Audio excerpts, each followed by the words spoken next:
His surname is synonymous with the Demons, but he's forged his own path in the red and blue. He tries to, and you do argue at your own peril with Jack Viney. From teenage prodigy to Melbourne veteran, his talent and leadership has given the fans plenty to cheer about. So speaking of inspiration, Jack Viney, while cementing the family legacy. after 57 long years, the Demons are premiers in 2021. He's next.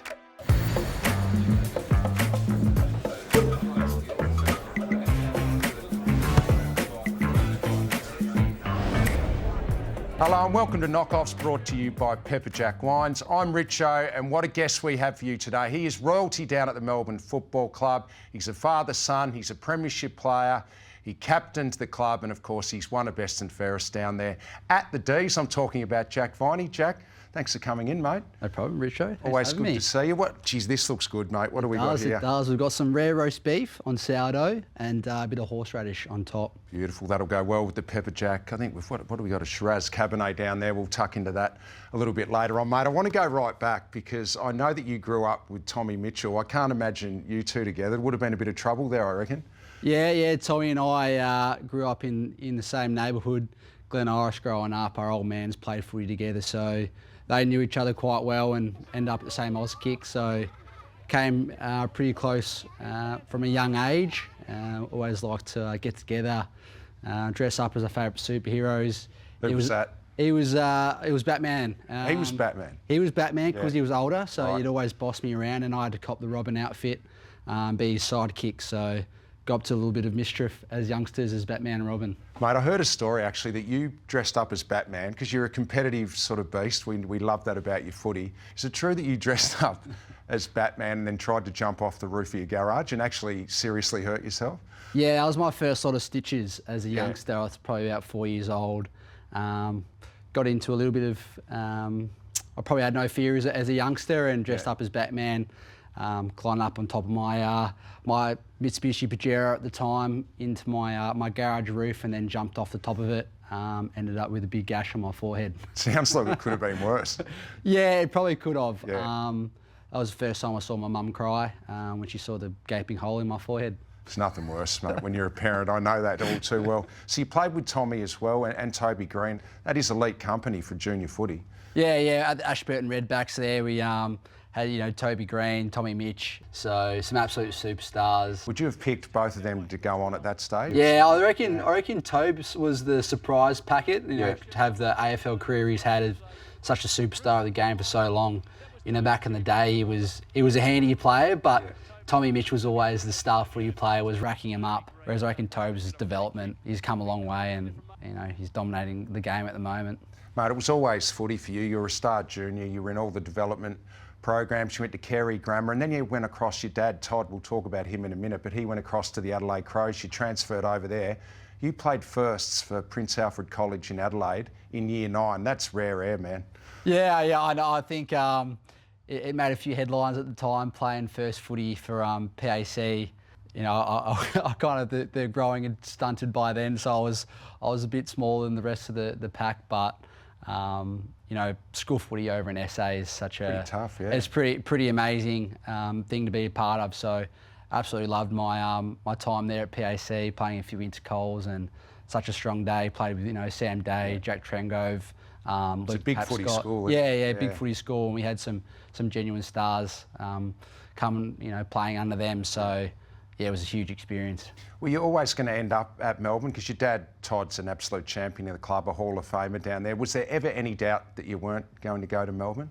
Nah, not really. Like you mentioned, I was always part of the talent pathways, growing up. So it was looking likely that, I was going to get drafted, and there was a little bit of stuff around draft time as an 18-year-old. Maybe the Crows would make a play, or Gold Coast, I think, said something in the media which just created a little bit of noise. But at the end of the day, I was always coming to the Dees. Yeah, because you're a mad Dees supporter as a kid. Yeah, that's right. I grew up with my old man playing footy. Can you remember him playing? Because you're only young. I can't remember him playing. I remember hanging out with Gary Lyon's son Ben at the creche.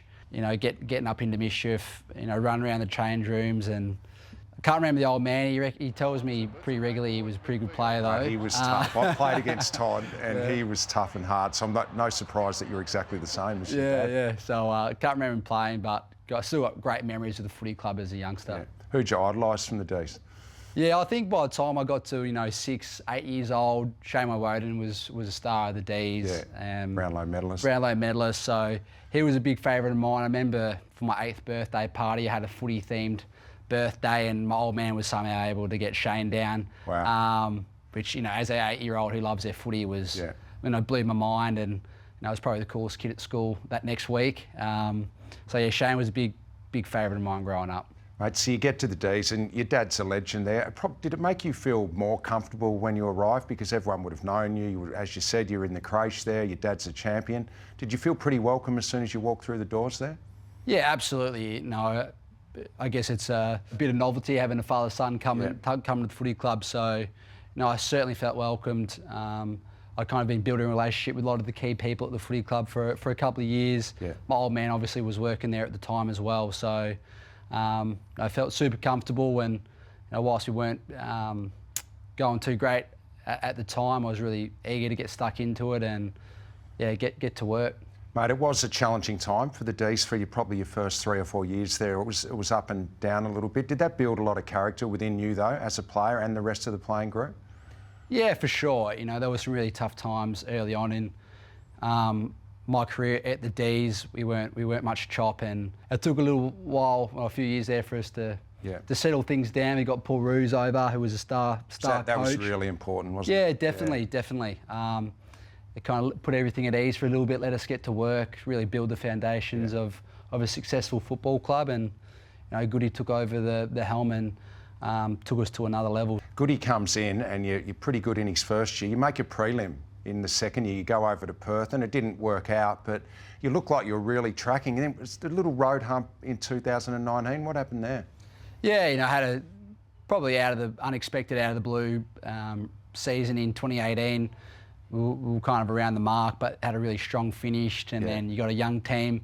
None of us had played finals before, and next thing you know, we're playing in front of 90,000 on the G, and we were just playing out of our skin. We won, the next 2 finals to put us in a prelim against West Coast. And at Optus, Yeah, we kind of got found out a little bit, I think, just our experience travelling interstate, extremely hostile environment.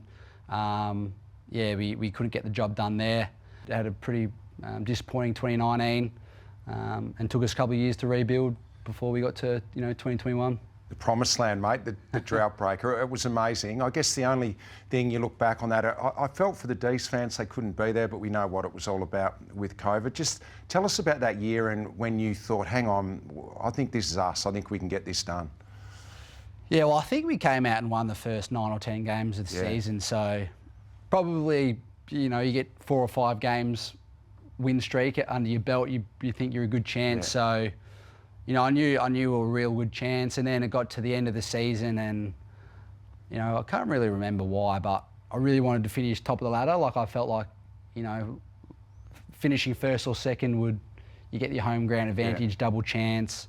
I feel like, if you get that posse, you're every chance of going all the way. And that was a famous Max Gawn kicking the goal after the siren to beat Geelong. And Melbourne are minor premiers. Just like that. And from that moment, I reckon it's like we've got every opportunity. We're a connected team here, and it was a shame with COVID and some of the things we had to play around there. But yeah, it was a really special month of footy where we were able to play some unbelievable football and got the job done. It was over in Perth, obviously, at Optus Stadium. Incredible game. At one point there, it looked like the Dogs were getting away, and then you just went whack. Petrarca was unbelievable. Tell us about that. Yeah, he came out. I think we were really dominant for the first quarter, and then after that, it was all the Doggies' way. Came into half-time pretty under the pump. A little bit of panic amongst the group.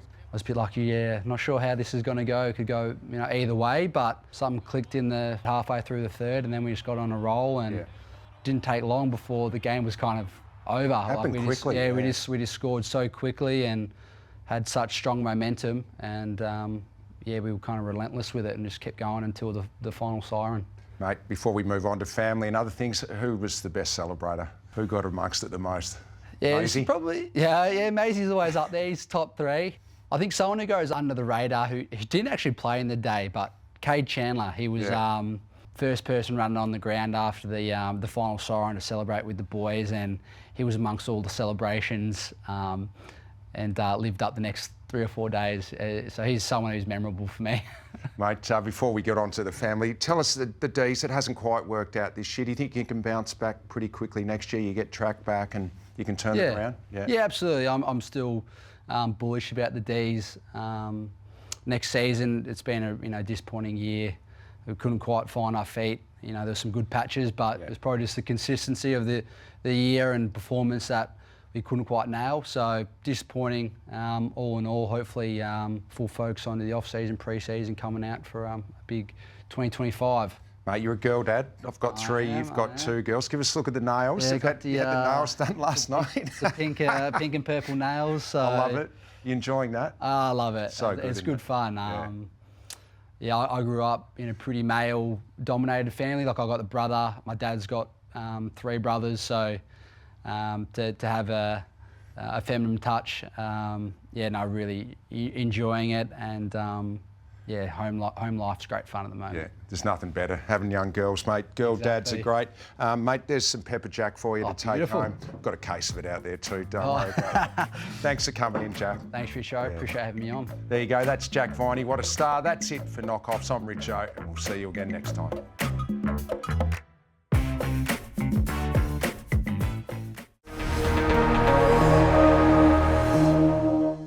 Join me, Cal Toomey, And me, Riley Beveridge. every Wednesday on Gettable, the definitive source of everything you need to know for player movement, trade, free agency, draft and contracts. Watch Gettable every Wednesday or catch it as a podcast wherever you listen.